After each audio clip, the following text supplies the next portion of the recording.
Oh. Tusuke. Josuke. Anyway. Hi. How are y'all doing today? Howdy. Fucking hell, I am very tired. Anyway. Yeah, we both are, but that's okay. We don't have Zane, so we're going to be reading RPG horror stories. Yay! We're going to start with Party Tries to Get My Character Killed. Yeah. By D3Fult _. I almost said 5, but that was the number of months ago this one was posted. Oh, so fairly recent then. Most of the stuff in RPG Horror Story is fairly... if memory serves, it was fairly recently created. Okay. Yeah, wait, no, it was created 4 years ago. Never mind. Why is everything so recent? Maybe it's because it's just gotten a resurgence. Like, I've had a lot of RPG Horror Stories pop up on my YouTube feed recently. Yeah, I only listened to a few of them. Crab has been covering them, as well as a few other channels. There's one of them that does like custom art for each of them. Yeah, there is one that doesn't do horror stories as much as just D&D stories called All Things D&D, I believe is what it's called. It's really good. I think that's the one, like the second one. Yes. Anyway. But yes, all credit for this story to D3Fult _. Link will be in the description, right? Yes, as with the other story. Which we might get to, probably. Good chance. Yeah, it doesn't. It says long, but it doesn't look too terribly long, so we'll see. Too terribly. Like, I'm pretty sure most of my scroll bar is comments. Anyway, yeah. I've been playing D&D for a decent while. Just 2 years, nothing too special. But during those 2 years, I never felt so betrayed than in this game. Oh, no, this is... Keep in mind, people, this is how you don't play D&D when it comes to these horror stories. Like an asshole? Yeah, basically. Like, I mean, I know that should be obvious, but just like it's not just lol funny. This stuff is really toxic, guys. Come on. I'm planning on Murder Happy Lizard Man in the near future, and even I know that you're not supposed to fuck over the rest of the party intentionally. Because, like, if it happens with happenstance, then that's fine. It's hilarious. If I accidentally eat someone important, then whoops. Then the wrath of the DM will come down on your head like nothing else. But I mean, I'm not the only cannibal, or won't be. I mean, if Daedra's still around. I'm kind of curious if she will stick around, but we'll see. Honestly, it would be funny just for Daedra and Kothor to just be in a party together. So, you eat people. So, what's your favorite way to season the meat? Season? Yeah, you know. I mean... I'm not just gonna always eat it raw. I mean, if I have some free time, I'm gonna prepare it. I don't know why that's the voice I decided for Kothor. I mean, it works. I like it. It's just this low, kind of gravelly, like nonchalantness. Very smooth voice. I like it. Yeah, I eat people. What of it? For about a few months, I was scrolling around Discord looking for player server and found this new game with the 5e system since it's the one I am comfortable with. It's a really fun one too. For the first session, I was a few minutes. For the first session, I was a few minutes late, which I felt kind of ashamed of since I always said in the Discord server, "I'll be on time." Tom, that sounds familiar. I'm so right now a lot. But to my surprise, the people in the voice chat seemed really nice and understandable, so we start the game. Yeah, it always starts that way. We all introduced our characters. We had a human sorcerer, human fighter, human paladin. Fuck, that's a lot of round ears. And an elf. Was either a wood elf or Eladrin. Can't remember. Bard. Knife ears or knife ears, don't worry about it. Shut up, you fucking smooth skin. I am actually planning on having that be like a common term, like just a slang term for humans that's like kind of started up ironically in Unmasked. Just smooth skin. Yeah, it is a reference to like this one, I think this one old LucasArts video game where like the zombies would call humans smooth skins. Okay. And so just as a joke, different non-humans started using it. And then it just kind of became commonplace. What's up, smooth skins? Anyway. Thank you for noticing. I used moisturizer today. Right. Just lizard folk covered in scales. Right. And me, a half drow variant rogue. I've always wanted to play a rogue, but in every group I've played with, there was always at least one, and I felt like this was a chance to try it. Rogues are fun. Double rogue. An all-rogue party. Yes. So much edge that you have to watch yourself whenever you're playing. Yeah, might accidentally cut yourself on your character sheet. Funny thing about an all-class party for different things, like one of my groups in real life, we had a terrible idea. There's a D&D supplement called Princes of the Apocalypse. So our idea for this was we were going to have an all-bard party who was trying to become the greatest band in history. And they think the Princes of the Apocalypse is a rival band, so the only reason they go adventuring is to beat this other band and show them that they're the best. I mean, we also did once do that all-barbarian party. Yeah, that was a lot of fun. And then, like in the latest game that Zane is hosting, actually, we have 2 barbarians, of which I am one. Mm-hmm. I keep getting bad rolls, which is really unfortunate because some of the shit I've been having my barbarian do.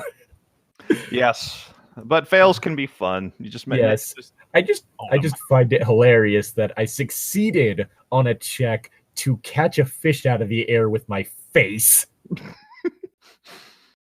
Honestly, that was just a hilarious moment. It's like, yep, I'm just going to have it to where this character's rages are just absolute, like, just bloodlusts. Om nom nom. It's just like, okay, you had the fish in your mouth. I swallow it whole. Okay, then. All this because she ate a witch's familiar once. Mm-hmm. Accidentally. Mm-hmm.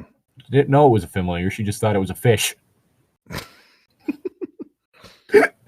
Anyway, when in-game our characters met, my character got a few odd looks from both NPCs and some other PCs, especially the Bard, which I fully expected since Drow in general don't have a good name, and my character in general looked a little shifty. You see, that's why we had to combat these stereotypes. Just don't make another Dritz clone, please. Another who?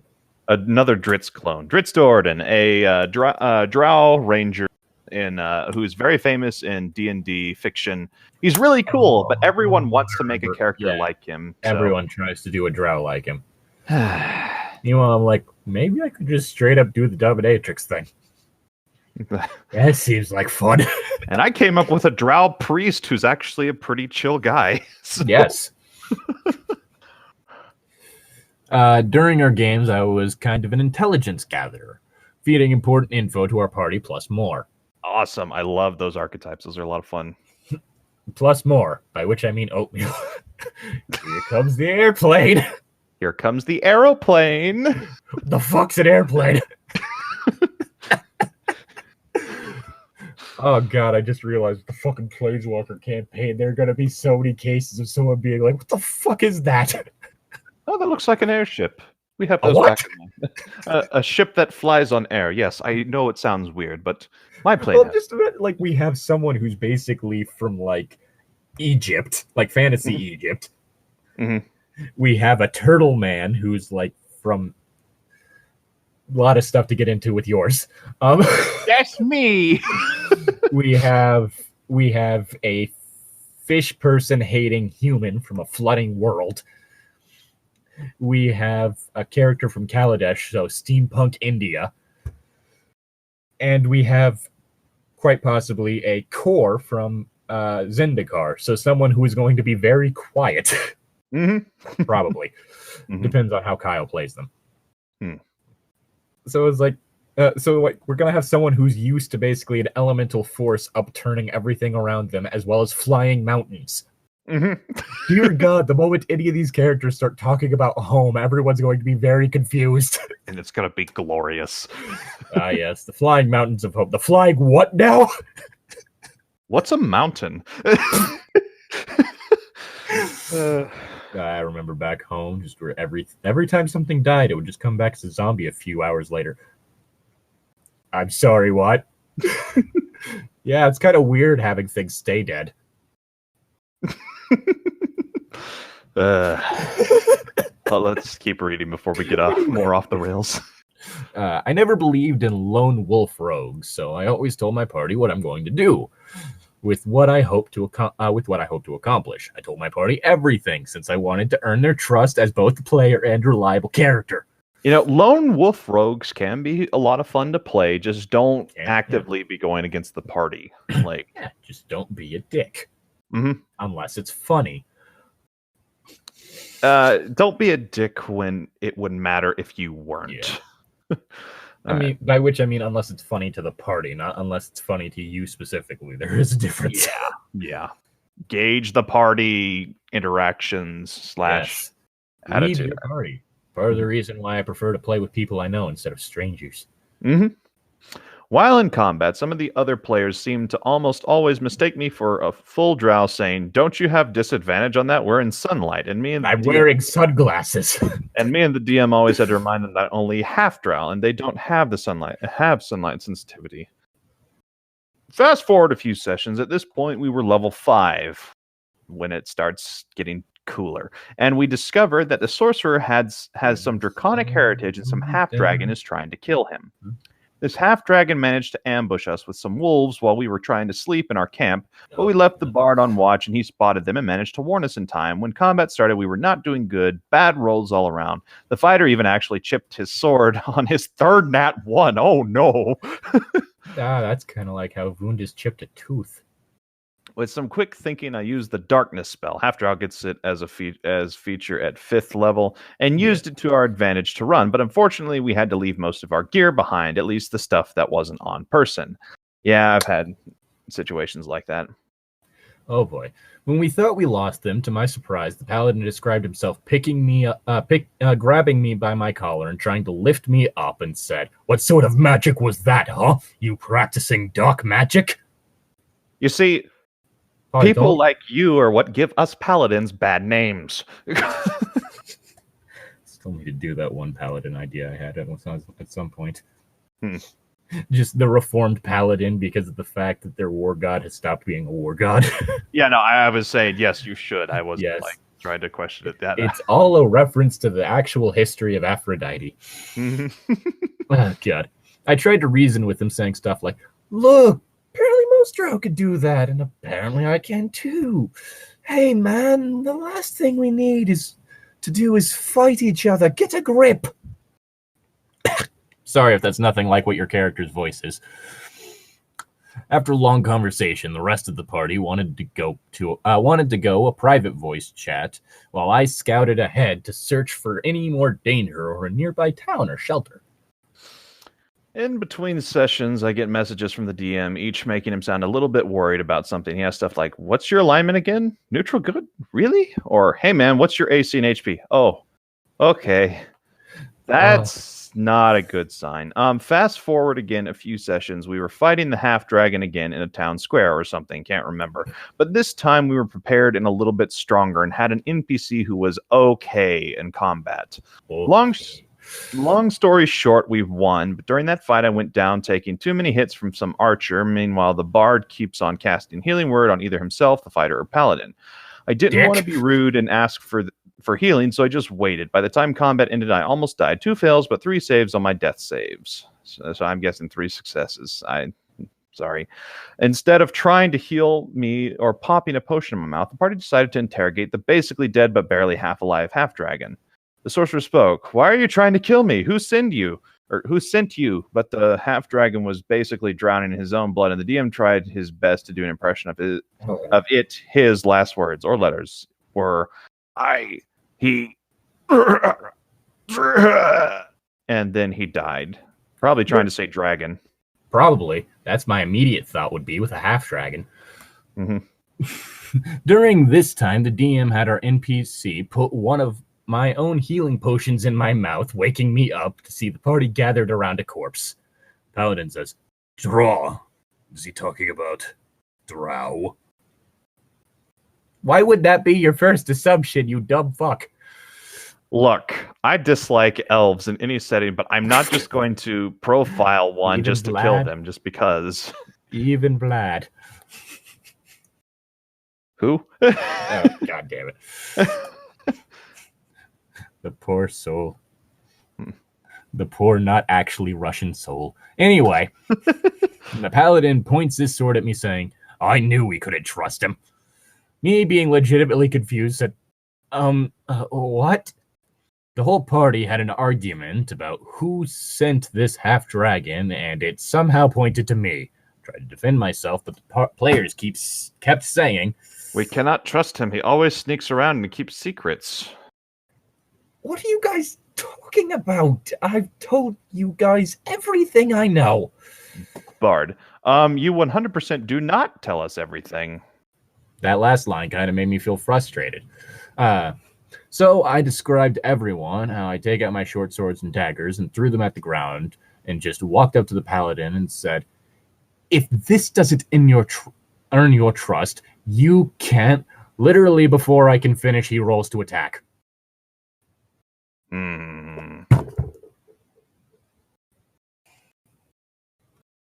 Looks like this paladin needs to get punted. In the balls. By a very tall fish. Well then, shit. He missed and combat started. Again. The other party members joined in and assumed they were gonna try, and I assumed they were gonna try and stop Paladin. Nope. They were trying to stop me. The unarmed Okay. I was first up, and so I picked up my short sword, disengaged, and did a dive action. Long story short, it was a 4v1 odds against me, and I was low on HP. I managed to survive by just dancing around them with disengage and took dodge actions as my action. I did not want to kill another player character, even if they were trying to kill me. Luckily for me, my AC was high, and I could block most attacks with the defensive duelist feat I took. Oh, that's a good one. Yep. But I knew I couldn't survive any longer. I feel like in that situation, if people are attacking you, you would attack back in self-defense and it would be fine. Like, I mean, the whole thing is that the characters both the character and the player were trying to defuse the situation. Mm-hmm. If they had attacked back, the players would have taken it as justification for what they were doing. Mm-hmm. Well, see, my mind was going, it's like, okay, I'd attack back, but I'd try to do non-lethal damage, like smack them with the butt of my short sword or something. I don't know. And try to knock them non-con damage with Sorry, just I do non-con damage. With your bite? Yes. How the hell does that work? I don't go for the throat. After seeing maybe rip off an arm. Yep. After seeing all odds against me, the DM steps in. He says the NPC is joining initiative and describes how he goes in his bag and blows a loud horn and steps in between me and the rest of the party, trying to reason with them and explain how I will never do such things. Now, a little backstory on our NPC. Well, he was apparently a former captain of the guard, and the horn he blew was to call for reinforcements. Only I knew this, since I remember him telling us, and judging by the way how the others didn't really care, they don't remember. On my turn, the DM says, you get inspiration. Bard? What? Wait, no, I don't give him inspiration. It's not Bardic, it's DM inspiration, not Bardic. He can re-roll a dice now if he wants to. Sorcerer. This is not a thing. You made that. Quotes the page number on both the DMG and PHP. Dungeon Master's Guide and Player's Handbook for those of you. Yep. Soon after I... does it know about that inspiration?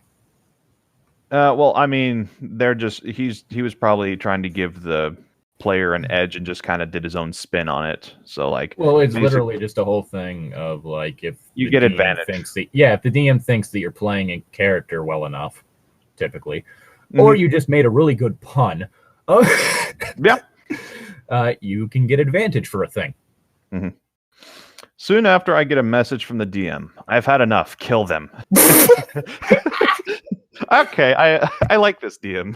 I honestly nothing like when the DM says, "Go ahead, fucking kill the party, do it." I honestly didn't want to do it, but I attacked the paladin first and went down in one hit thanks to sneak, and he went down in one hit thanks to sneak attack. And since no one took time to heal themselves, and the bard used his last 2 spell slots on himself and the sorcerer, everyone was pretty low on HP. Another long story short, some other town's guard came in, demanding everyone put their weapons down. Fighter refused, died, and the sorcerer and bard got arrested. DM says, "No."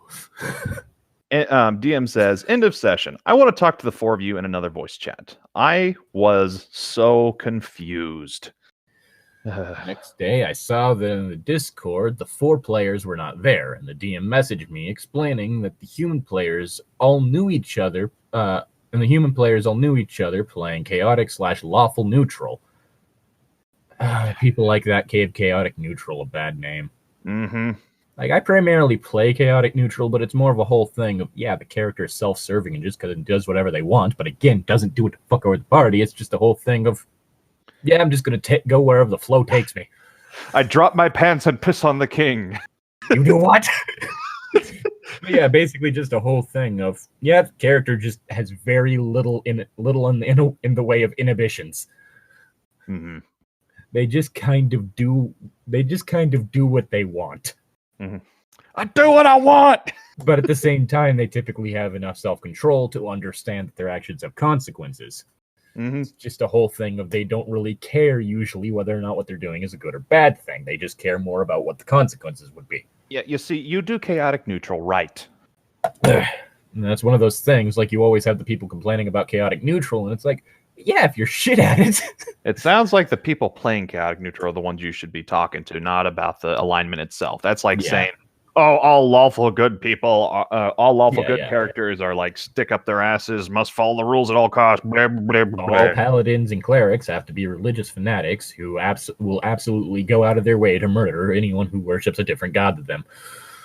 I mean, if you play like an evil cleric or paladin, if it's supposed to be an evil cleric or paladin, or possibly even like one that thinks that they're doing good when in reality they aren't, which I'm not sure how exactly you do alignment for that. You could technically do it good if you wanted to, or you could have it to where they're evil in more just an unwitting sense. Remember, guys, alignment does not determine your character's personality. It's their morals and kind of what they feel like. That's the whole problem I have with lawful good paladins being okay with slavery, because slavery is not against the law. It's like, no, a true paladin would fight against injustice like that to try to change that's the law. Something that they see as an injustice. Mm-hmm, exactly. It's the whole thing of what you really have to go for with paladin is figuring out what their moral code is. You could have a paladin that fully believes that that it is within their like job requirement to massacre anyone who doesn't believe the same thing they do. Mm-hmm. But so long as you do, like, if you're going to do that, typically the best way to do that is have that as a jumping off point for character development, possibly even realizing that they're in the wrong. Yeah, exactly. And that can make them for some awesome character moments. Yeah. And a happy medium between that is like, okay, you can tolerate other religions, but if there's like some followers of possibly an evil deity who are doing human sacrifices, then you can go ape shit. Yeah, that kind of thing. Mm-hmm. And until you find out that human sacrifices are actually done entirely to prevent the world from ending, in which, oops! Mm-hmm. That's how you really fuck with someone. That's how you mess with your players. Yeah, so turns out that was kind of necessary. Mm-hmm. Just you stop the ceremony, suddenly the earth starts shaking. Anyway, and suspected that I was some sort of evil person, since in the fighter's backstory he was literally stabbed in the back by another rogue, and the sorcerer's parents were enslaved by Drow, and the paladin had hated any dark magic. Again, I'm not sure casting the spell Darkness is technically counting as dark magic, but whatever. Unless you're playing a lawful stupid character, idiot. You made a smoke screen. It's dark. That's dark magic. That bad. God damn it. And vowed to destroy any and all of it, thinking I had some dark magic in me, because I created a magic smoke screen. Again, it's not like they cast like fucking like... what's that one? Oh, I was going to say that one spell that causes people to get diseases. Contagion? Is Contagion the right one? Maybe. Like, it's not like they cast fucking Contagion or Infestation or some shit. It was literally Darkness. Mm-hmm. Oh, God. For the past few sessions, they were plotting about killing me and even convinced the Bard in on it. The DM tried to convince them not to do it. Just added the please don't. Don't do it. And they said they wouldn't, but did anyway. He also said that Half-Dragon's last words were supposed to be Trajan, which was the sorcerer's father, and didn't think anyone would misunderstand it as Drow. Yeah. The DM then apologizes, saying he should have told me sooner and did something sooner, and said he's going to make things up by rebooting the campaign, but with new people, which I am still playing today. Oh. I feel dumb for saying Rouge instead of Rogue. I'm a dummy. It's okay. Everyone makes that mistake. It's not a big deal. Two, in case anyone was wondering how I was able to pull off sneak attack, DM ruled the inspiration to technically be considered an advantage. Mm-hmm. That's actually fucking evil, and I love it. Oh, yeah. No, that's a good way to do that. Like, you have inspiration. I must sneak attack the fuck out of this person. Okay, I have heard this story before. We talked about all things D&D earlier. This is where I've heard this story before. Oh, you listened to it there? Yeah. Okay. Yeah, I listened to a lot of this stuff. one before, just not on the channel. Mm-hmm. I don't think. Yeah, well, probably not. We're kind of reading it now. We're not copying all things D&D. Like, I honestly had no idea. Yeah, just like we're not copying bad creepypasta, and we're not copying, like, undercooked analysis. Yeah, no, I mean, I know. I'm just... Anyway, other story. Because it's only been like 30 minutes. Yep. Fuck. Less than that. It's been like 20. Well, we started at 11:12. Yeah. Now it's 11:38. So anyway. It's been almost 30, yeah. Creepy guest GM tries to... my character. Not safe for work. Content warning, attempted rape, followed by arson. Spoilers. Okay, I like the arson part. I'm typically a fan of arson. Generally. Yes, arson. I set a cannon on fire. I'm just thinking of like so many stupid things. Generally a fan of arson. Wait. This one is written by user Spehizel. Spehizel. Okay, yeah. I think that's how you pronounce that. Yeah, funny thing about like any wizard character I play as, I will go out of my way to avoid taking Fireball as a spell because I know every wizard is going to take that spell, and so I'm just like, nah, I'm gonna take something else. So yeah, my whole thing is just that I'm like, would my wizard character want this spell? Mm-hmm. In the case of Renaka, no. Yeah, and that's the whole thing. Is like Fireball's a very good spell, but I'm kind of weird, and it's like everyone else is going to be doing this, so I want to take something else. And generally, I take Lightning Bolt, which does the same amount of damage, except it does it in a 5 by 30 foot line, and it's lightning. Yeah, I think it might be wider than 5 foot. I think it's 5 foot. I don't remember. Either way, it's just like Lightning Bolt and just zap. And I can do the whole unlimited power thing from 5. If it's more than 5 foot, then it's even better. Nope, it's 100 by 5. Mm-hmm.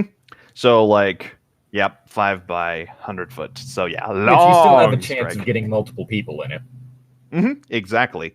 It's just not as, it's less of AoE and more of just piercing, I guess, would be a good way to put that. See, what you do is you get it to where the rest of the party bottlenecks the opponents. Yes, and then you zap them.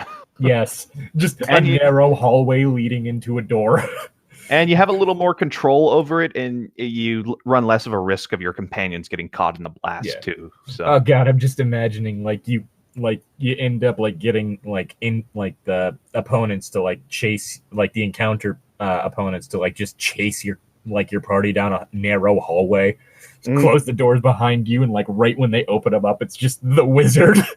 Oh, hello, young people. Here's a spell I just learned. Or no, here's a spell I just remembered. Lightning bolt. Yeah, that's a perfect setup.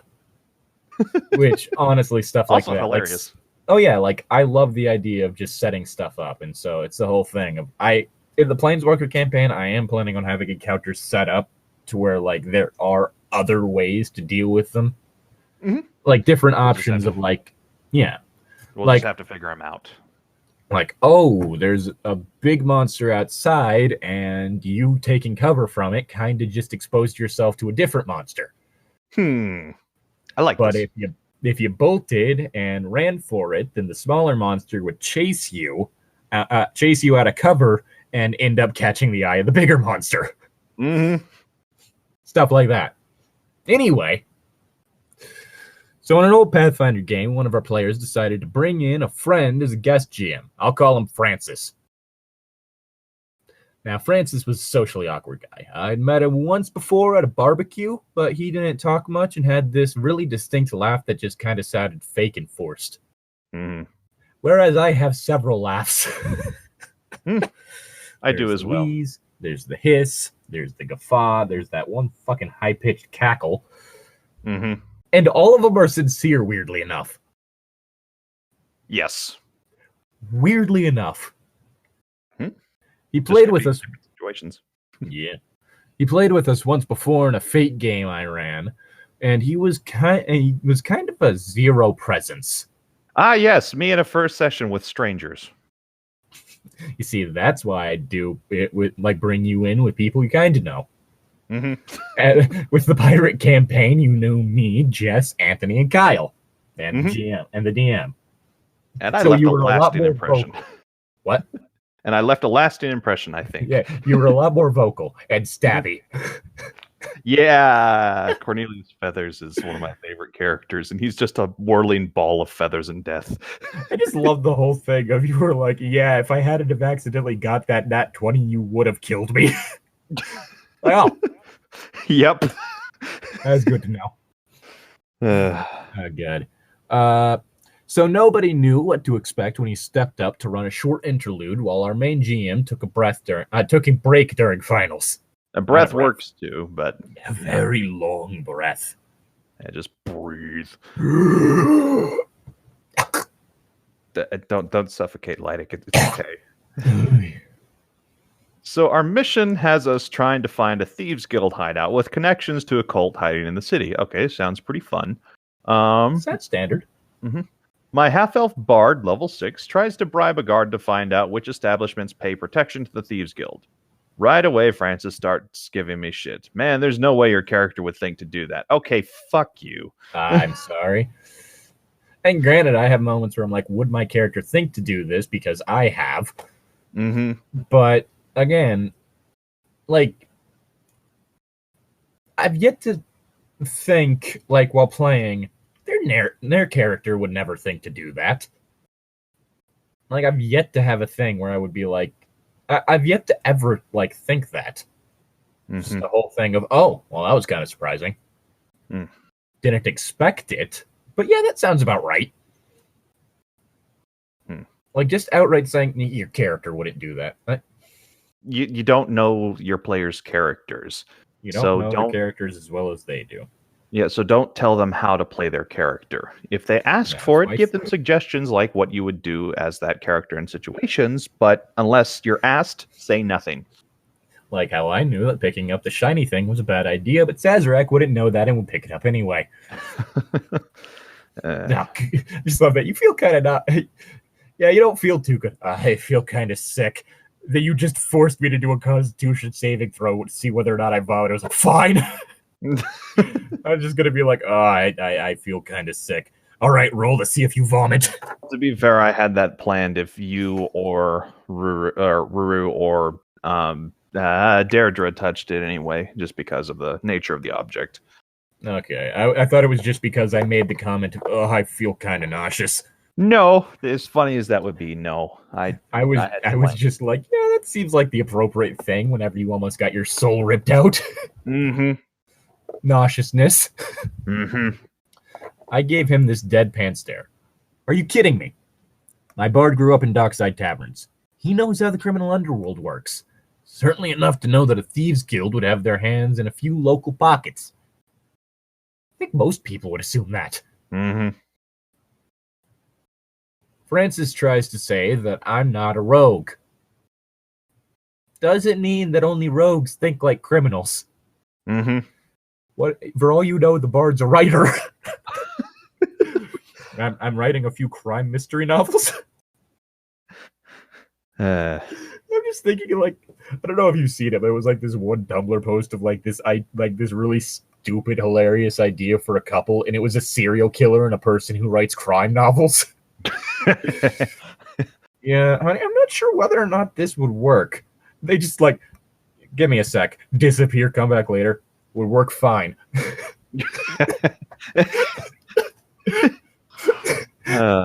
Stuff like that is like the writer having no idea that they're dating a serial killer. I thought it was a dumb idea, but I liked it. It's a good idea. Oh yeah, little silly, but it's. I never said it was bad. I just said it was dumb. There is a difference. There's very much a difference. There is such a thing as good stupid. Yes. I would have no knowledge about how a thieves guild would operate. It's not how it would operate. It's just the obvious shit, like how like the protection mafia rackets, and how the mafia pays off people just because they're the mafia. That's how mafia works. I'm not apologizing. And I'm metagaming. The rest of the party rallies to my side, and Francis backs off, but he's clearly not happy. Tells me that yes, the guard will give him some info for 100 gold. I'm not paying that for a tip. Now this jerk is being petty. Thing is, I'm a bard with glibness. Quickly in Pathfinder, glibness adds +20 to a bluff check, which offsets the -20 for an unbelievable lie. So I tell him I'm a writer. I tell him that I'm secretly working for the Baron, and I can make life very uncomfortable for him if he tries to squeeze me. Francis tries to talk down glibness effects, but it's plain as day. Plus, my bluff check is well over 25. Fuck. Yeah. So he says, fine. The guard says the brothel pays up the guild. I even tip the guard 2 gold. I'm swell, smiley face. I don't like where this is going. Give it a bad name to brothels. Just because I work out of one doesn't mean I'm going to stand for this. Oh, God. So I get to the brothel. It's a grand 5-story affair with bars on the window and elegant lace all over the place. Oh, no. Lace curtains and barred windows. It's a fun combination. I'm feeling spicy. So as soon as Francis finishes his description of the brothel, I immediately go, my bard says, oh, God, so tacky. Like Graceland, but with fucking... fucking hell. The table laughs. Francis doesn't.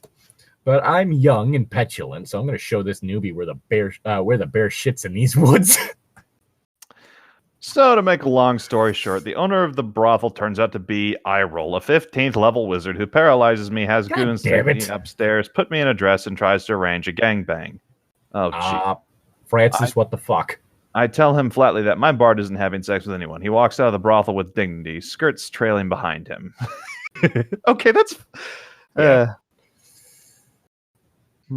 No, Francis said. They hold you down, he says. I give him this look that just hopefully communicates. Are you fucking insane? I met this guy for all of 2 or 3 times, and he's about to literally gang rape my character. Mood of the stable shifts, and I get mad.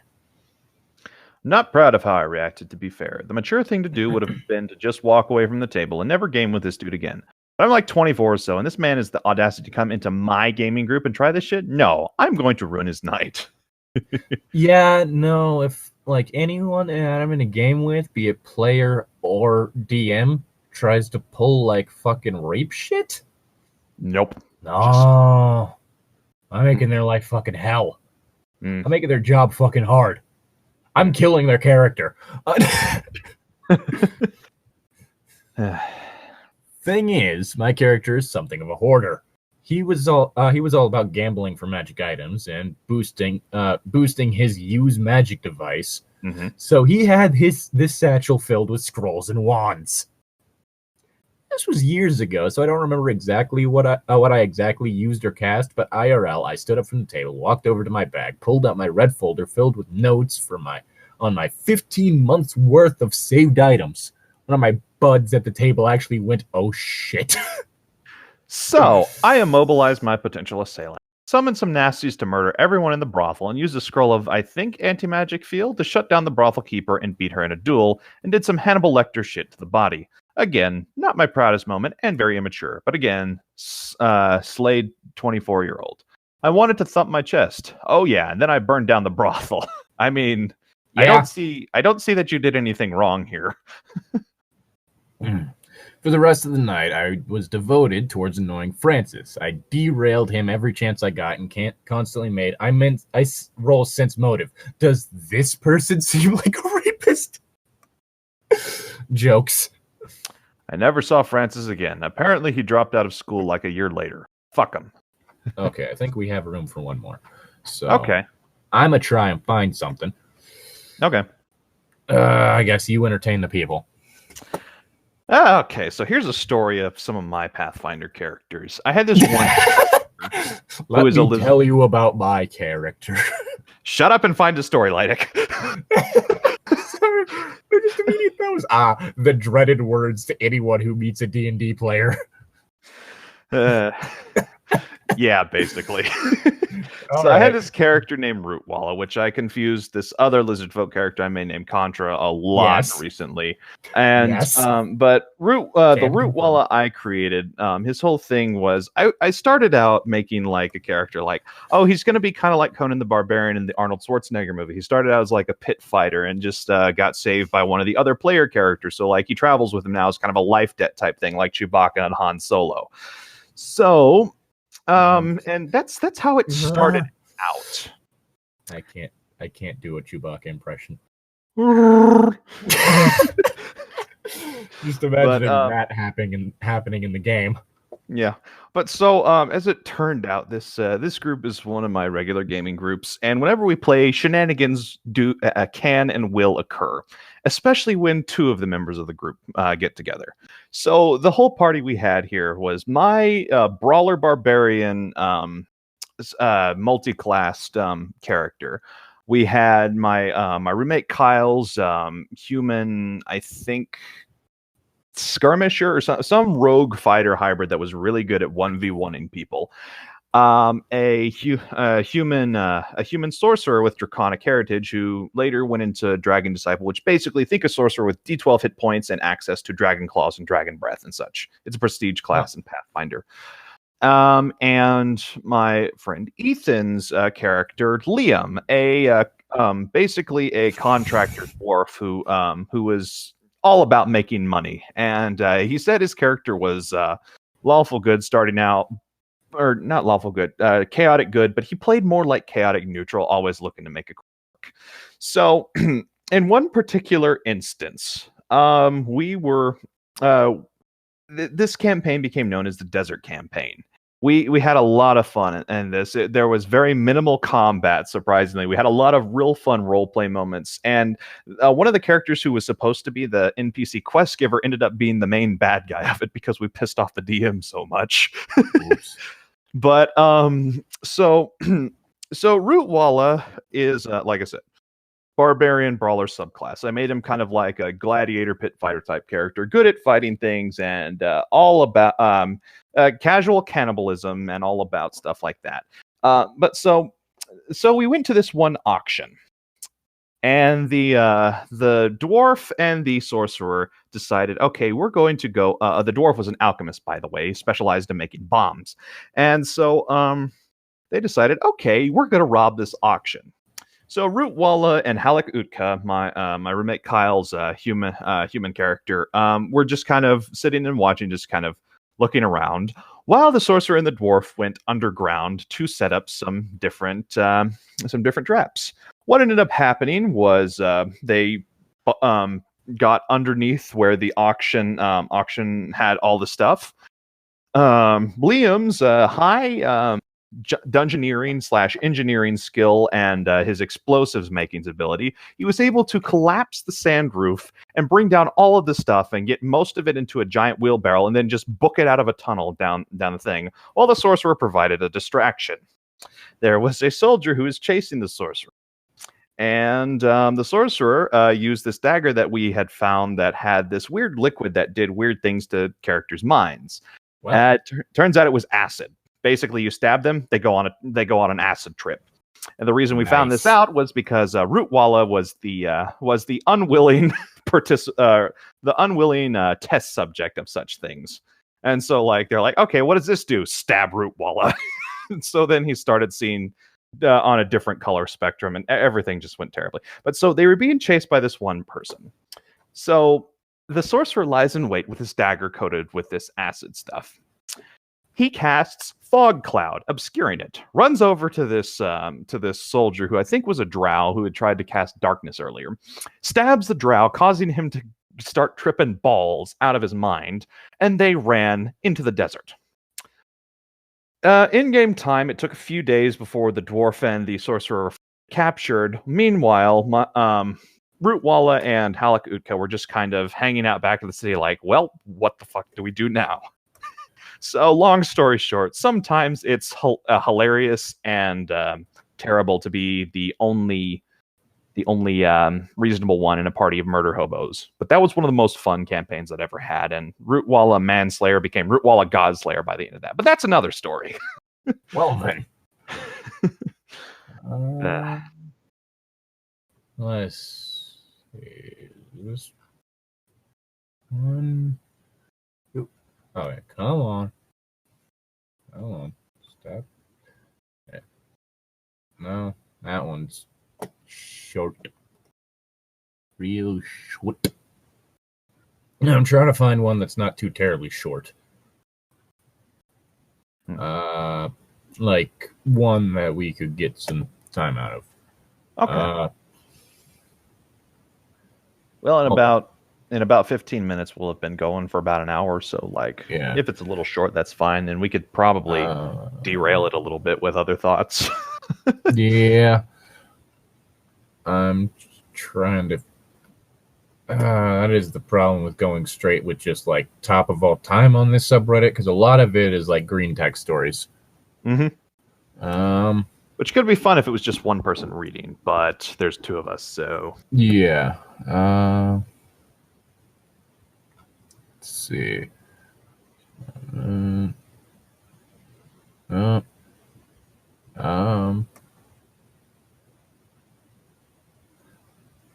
Think we've done that one. Fucking hell.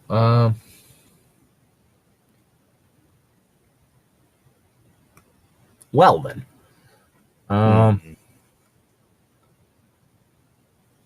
Let's see. Nope, that's not it. That's an ad. Oh. Yeah, this one probably work. Okay. I was going to look up something if you didn't find anything, but... Oop.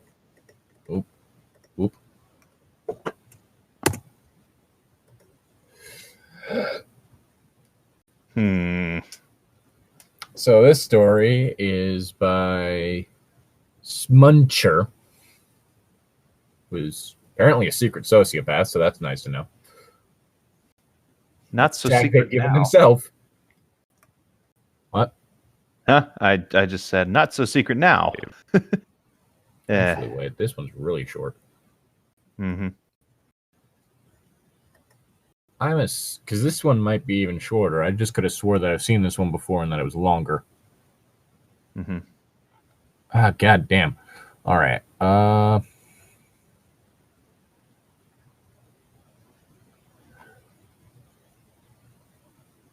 Let's see. Jesus fucking Christ.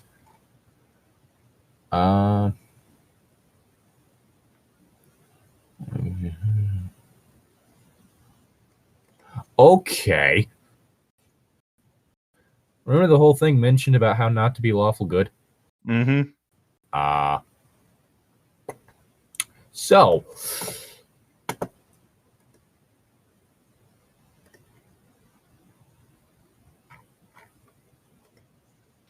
yeah, I think this one will work. Come on, there we go.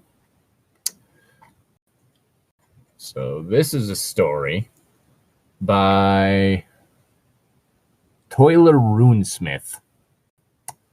Lawful good PC immediately becomes the most evil character in the entire campaign. Yep, sounds about right. Content warning, attempted rape, genital mutilation. Oh boy. mean, I've played a PC that is lawful good and is definitely not lawful nice, but I wouldn't say I've ever gone to the evil side.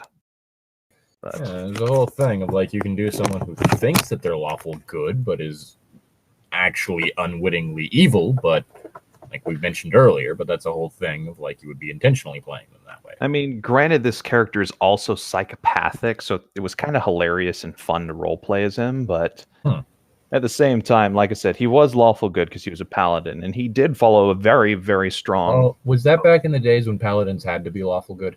Well, in Pathfinder, they have to be lawful good. Well, in Pathfinder First Edition. So I actually played him, but I kind of was like, I'm going to go full-on edgy and grimdark for the backstory. And he's one of my favorite characters ever created, but let's just put it this way. He's a paladin whose main weapon is a scythe. Well then, anyway, you're lying. Oh, yeah, sorry. This story is from a while ago, almost a decade. I was DMing for the first time, homebrew setting in 4th edition. The whole game turned into a disaster over time. I barely knew anything about DMing. I let the party swell to 13 people at one point. Fucking my goodness. I'm sorry, man. How many people are in the pirate campaign again? 9. Other than a lot? Okay, 9. Mostly my fault. But this one player, man, Frank.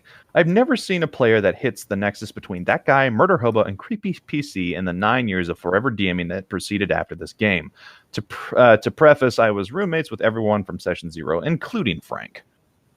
Wow. In Session 0, the PC solidified their characters. A monk ranger hybrid shifter, player named Neil, an edgy samurai storm cleric Genasi, a dwarven fighter, a changeling Dampfear vampire assassin hybrid, player named Alexis, that typified 4th edition power gaming, and Frank, supposedly straightforward, lawful good elven ranger. Ah, it's an elf. Yay. I'll keep it in check. Fucking smooth skin. Just know I'm going to take way too much pleasure in this. It's not like it's a fucking Discworld elf. Intentionally. The game starts. The party is drinking in a tavern situated in a large city in the grips of a gang war. Okay, that sounds fun. Neil's character, an interesting idea. Neil's character does work occasionally for one of the gangs, and a pyromancer from a rival gang notices him and attacks him. Fire! The tavern owner runs downstairs and locks himself in a safe room to avoid getting involved in gang politics. Pyromancer sets fire to the tavern, turns into a full blaze when his flames come into contact with the booze. Oh no. Oops. Oh, arson. No. The party runs downstairs while Dwarf Fighter holds off Pyro to rescue the tavern owner before the tavern is fully engulfed. Awesome. Oh no. Good job, Dwarf. Frank's first move is to try to extort the tavern owner for money in exchange for saving his life. Ah, yes, lawful good. Mm-hmm. That sounds less lawful good and maybe lawful neutral. Is that more lawful neutral? Mm-hmm. Or possibly even chaotic good? Yeah. Like, chaotic good can be your jerk with a heart of gold. Like, they'll do the right thing, but not always for the right reasons. Mm-hmm. I was a little stunned, because Frank detailed his character as a righteous, classically lawful good character who mourns the destruction of his homeland with a need to carry on their ideals, and here he is extorting a bystander in his first social interaction. Mm-hmm. Let's see. I remind him of his alignment and character background, and he relents. Fine. Well, that wasn't the end of it.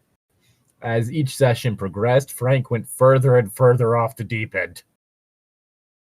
Again, you could do a whole thing of a character that thinks they're lawful good. Again, that's not a bad idea. Or you could have a thing where for some reason you've decided that your character is slowly going insane. If you clear that with the party... Yes. Make sure you communicate with your DM and your party. That is the most important thing you can do. Hey, I had an idea for a character who's slowly going insane, so just so you know, their alignment is slowly going to shift throughout the campaign. Mm-hmm. Oh, hey. At some point, they might hallucinate you being their lost parents. Okay.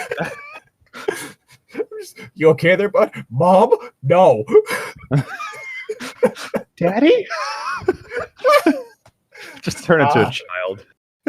Honestly, I feel like the best way to do that is have it to where it's not even like properly aligned with the genders of the characters that you're doing. Just like Mom, looks. and it's like the Okay, so tower. just make it like a Dragonborn character looks at a halfling. Dad, I'm just imagining like female halfling rogue.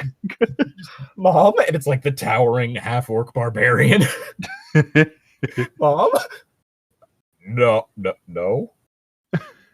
What do I do here? I'm very.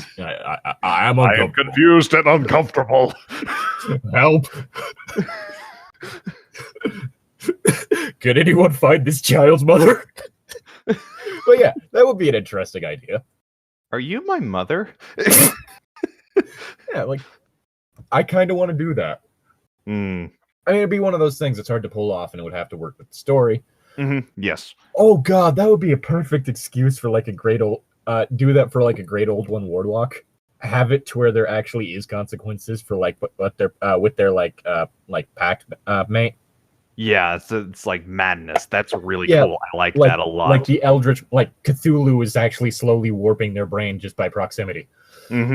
Anyway, he reveled in casual acts of cruelty against random mooks, torturing the last surviving bandit from a random encounter by slowly pressing arrows into his eyes and ears. That's concerning.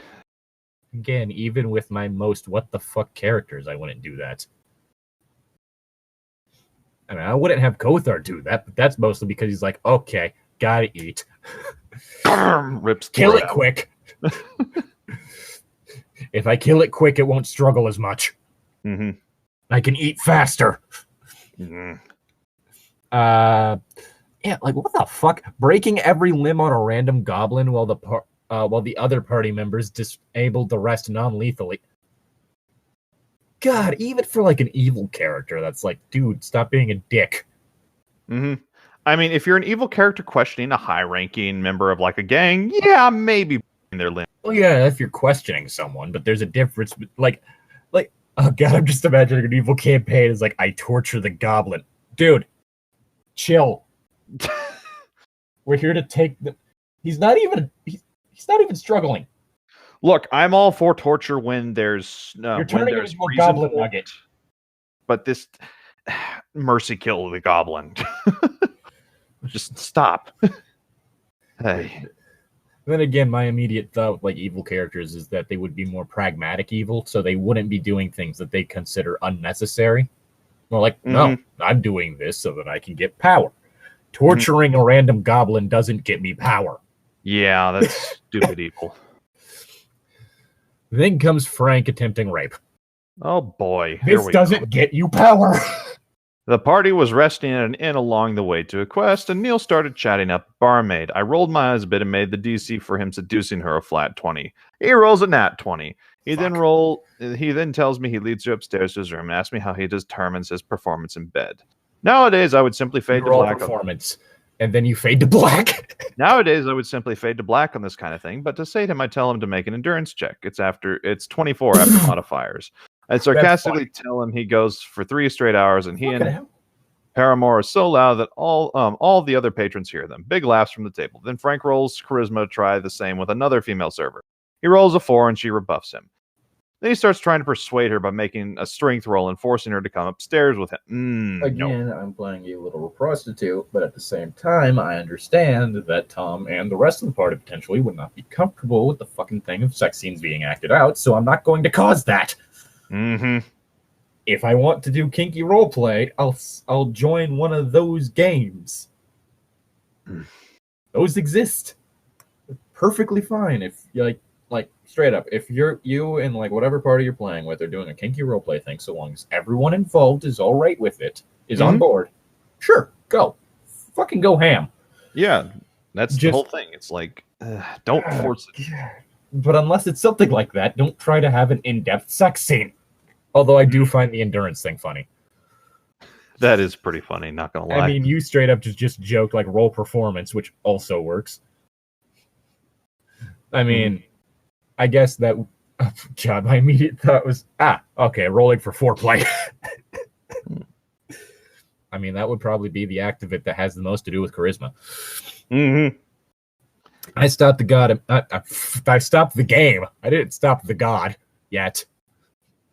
immediately and tell Frank that I won't allow any player to rape anyone, NPC or PC, at my table. Yeah.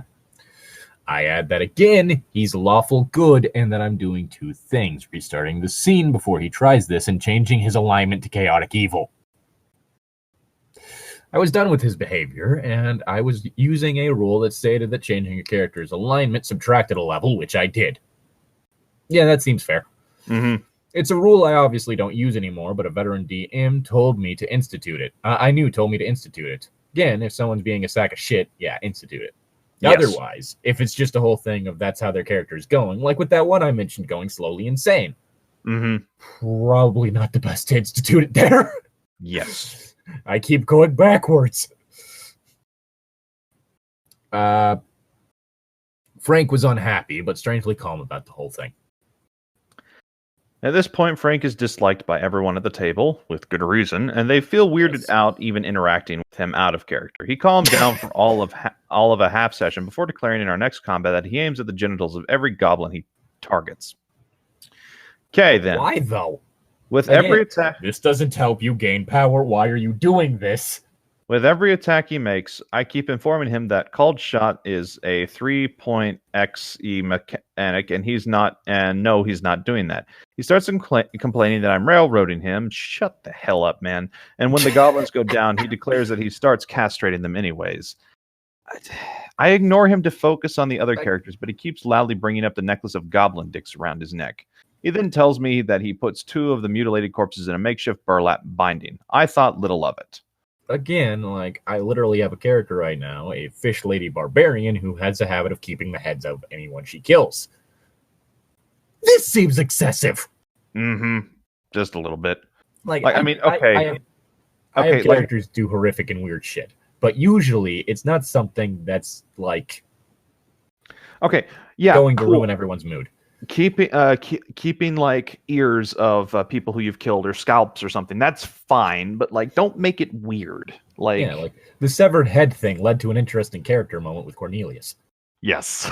I have brought you a gift. Oh, thank you. Not freaked out by it at all. Not freaked out by the person that he previously stabbed, giving him a severed head. I think I also straight up mentioned her even saying, "You get this one because I didn't kill it." Yeah, you did. There was also 2 gold in the mouth, but... And I found it, I think. Yeah. It was a whole thing of, I had to mention that so you would do the investigation roll to check anyway. But yeah, it's a whole thing of, if you're going to have a character that has weird and horrific quirks, don't be a little fucking edge baby about it. Oh, speaking of edge baby, wait until you read this next paragraph.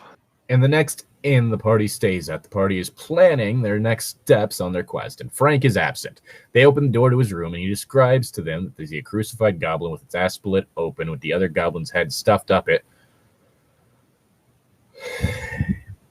Keep reading. Yeah. And a gaggle of goblin dick shoved in its mouth. Well, that's not fun edgy at all. Frank, please stop. Again, at least my character is a whole thing of, I keep a trophy of anything I've killed. Anything I've killed that presented a challenge. Person, more than 1 hit, I'm taking their head. Mm-hmm. A near simultaneous, what the fuck, erupts from the table as the party demands explanation from Frank. He gives an overdone, creepy smile and explains that he was attempting to make a sacrifice to a dark god in order to gain a boon or get back his lost level.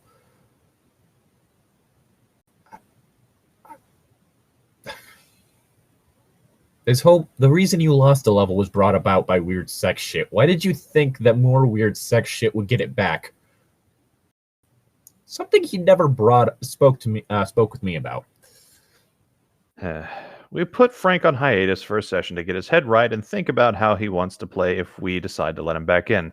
At this point, the party has swelled to 10 plus characters and the game is nearly unplayable because combat with 5 plus newbie PCs and 4th edition combat mechanics is unwieldy enough as it is, let alone with 10 PCs. His first and last game back, he seems to have calmed down and fades into the background and lets the small army of PCs we have do everything. We think he's settled down until Alexis's character makes a comment in character, justifiably mocking the insane murderer hobo elf. Frank doesn't like this at all. He starts collecting bones from the skeletons the party defeated in their last encounter and waits. Wow. Again, that dumb. Oh, God damn it. Oh, no. The next time Alexis's character declares she's going to bathe in a nearby river, her one characteristic was her obsessive cleanliness. That's interesting. Frank declares that he follows her, bone in hand, demands that she rolls a strength check because he's about to forcibly insert as many bones as he can into her orifices. That's a good way to get your head put inside of a fish lady's bag, sir.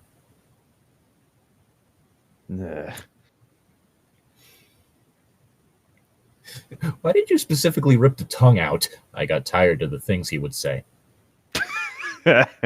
Okay. This brief moment of, wait, was she hallucinating or was she meaning before the fact?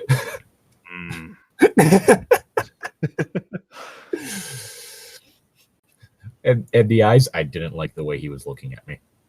Mm-hmm. Why did you keep the head then? Why would I not? Yeah, I play weird characters, but they're very much matter-of-factly weird. Mundus is the fucking predator. Basically.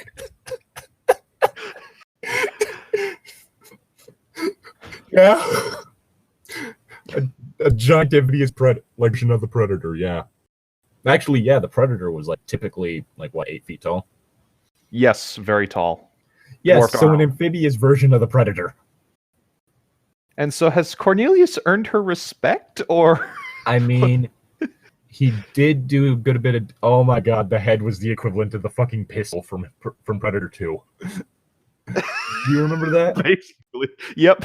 Take it. Here. Yeah, that's gonna be funny if that fucking because Zane did say that the gnome was very much going to be someone who's trying to f with people. Mm-hmm. So it was just you're not near strong enough.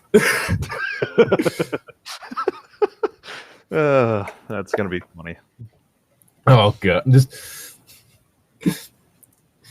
I'm just imagining trying to give her a gift. No. Is that a severed arm? I could use that as what? Back scratcher. That's a good way to do that, yeah. Yeah, whenever I do a weird character, I intentionally do it to where they're matter-of-factly weird. So it's not oh, I'm being funny and quirky. It's no, this is all just random. Yeah, it's literally just, yep. This is a thing. Have fun with that. It was just, that's how the character acts. It's not a whole thing of trying to be weird. It's just, no, that feels like what this person would do. Mm-hmm. I mean, literally because of her background, she has collection of shark teeth from sharks she's killed. Mm-hmm. So her collecting trophies is something that's already well established. Mm-hmm. She's told a story about the shark in text. Mm-hmm. And not detailed, because I'm never good at having it to where a character tells a detailed story. It's more all right, they tell a story detailing this. Mm-hmm. That's more just because of the fact that I'm not good at coming up with details like that on the fly. Mm-hmm. I'm good at figuring out how a character would tell the story. Which is why she specifically brought up how nutritious the liver was. Mm-hmm. But yeah, it's the whole thing. If you're going to do a weird character, don't try to show off how fucking weird they are. Just have it to where, yeah, they just did that. It's just a part of who they are. It's funny. Yeah, do that, and don't try to go over the fucking top with it. Again, cannibalistic lizard monk who only uses bites. I'm not gonna be fucking doing shit-eating grins and shit like that. It's just no, he's just doing that. Mm-hmm. Someone's giving him shit. He tried to rip off their arm. Mm-hmm. It's fucking hell. Anyway, Let's see. We stopped the game. Yeah, we stopped the game until Frankie's kicked out and never allowed to play with any of us. We turn his character into an NPC and recurrent villain that the party eventually kills, giving us all some catharsis. I've DM'd pretty consistently for years since, and Frank has always stuck in my mind. He was rarely visibly angry, entitled, arrogant, or verbally combative, but his actions were always creepy, grimdark, cannibal, cultist bullshit that were haunting to hear described. That's also the other thing. Like when Vundis fucking ripped that guy's head off. I didn't go into detail. I was like, all right, I killed him with the bite, then I'm going to have that to where she just fucking grabs a hold of his head in her jaws and rips it off. Mm-hmm. Oh, there's still combat? She still has it in her mouth. Mm-hmm. She don't get me wrong, it can be really fun to describe like execution moves. Like if you kill like a final boss or something, they're like, how do you kill this? You specifically brought up how Cornelius was doing like that one killing move against that one pirate. Mm-hmm. That was and fun. I was already kind of in a bad mood that day due to like certain factors and the fact that I kept getting terrible rolls. So I was like, oh, I fucking killed this guy. I'm fucking savoring it. Yeah. But yeah, it's a whole thing of like, there's a difference between that, like the whole thing with that all barbarian party we did to where I was like, okay, well, the 2 X's I threw, since that's the killing blow, just straight up went through the guy and now he's in 3 pieces. I forgot about that. That was great. Yeah. And that was also a character who was a carnivorous flower, like basically a human Venus flytrap. And so they were very much like, oh, hey, I can eat this later. Mm-hmm. Why do I keep doing cannibals? I mean, I don't know. It's a weird, fun quirk to mess around with. I'm not even doing it in like an edgy way. I'm just like, I could cook that. That's also the whole thing is like, if you're going to do a character like that, don't do it fucking edgy. Do it like a lizard folk where it's like, I could eat. Mm-hmm. Not like, yes, I'm going to like impale this person on a pike and then put them over fire. Because she also kept like that, my barbarian Alarulon also kept the leg of that giant elk. Mm-hmm. It was like, yeah, she's just like, I could use this. It wasn't the whole thing of trying to be grimdark, and it was also the whole thing of depending on your classification of kobolds, like similar to like eating a dragon. Well, I mean, they are sapient and sentient, so are pigs. Mm-hmm. But bacon is delicious, so point stands. As is lizard. I haven't tried most reptiles anyway. Well, I've tried alligator, but I haven't tried lizard. Oh, that reminds me. Have you gone to the Lazy Gator yet? No. Okay, because I know you've gone to Lost Cajun. I actually went there night before last. God damn it. It's close. Yes, it's just the whole thing of fucking hell. You went to a Cajun place without me? Sorry, dude. Like we live in the same area. Yeah, we do live in the same area, but it's like my roommates were just like, so you want to do Lost Cajun for supper? I'm like, fuck yeah. And then we just went. I guess like sometime in the near future, we could probably go to like Lazy Gator together. Mm-hmm. Yeah, that could be fun. They also have alligator. Mm-hmm. But anyway, yeah, gator's good. Snake tends to be good. A lot of different lizards tend to be good. So reptiles good eating. Mm-hmm. Also, I'm not a fan of sweet meat, so I just don't like pork anyway. I think you got one more line here. Yes. Okay. Also, Frank didn't stay our room and lost contact with him. Good riddance. Sounds like. Yes. All right. So those are 3 stories. Did I say who this one was from? I don't think you did. Yeah. Toril Runesmith. I said who this was from. All right. Oh, God damn it. Stop clicking that. Mm-hmm. Okay. There we go. All right. So those are 3. Special thank you to Destiny Baird for supporting us on Patreon. If you like what we do and would like to support us on Patreon, then consider going to the link in the description and donating any amount of money that you feel fit. I have a few different special perks that you can get. And that'll be all.